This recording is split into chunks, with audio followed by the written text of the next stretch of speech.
What's up everyone? In today's video, I'm going to show you how to take a black and white photo and make it full color.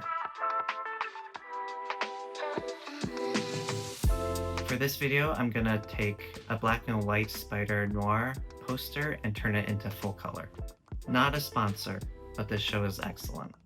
Just make sure that the layer is a smart object.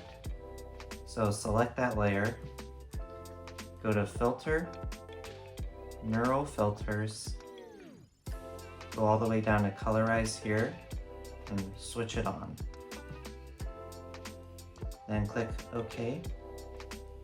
And as you can see here, it does a pretty good job of making it full color. But it flipped these to black and white. I did not think it would do that. Anyways, if you thought this video was helpful, please like and subscribe, share with a friend. And if you like this hat, you can grab yours in the link below on our team store. Use promo code JessieWooCreative to get 20% off. See you in the next one.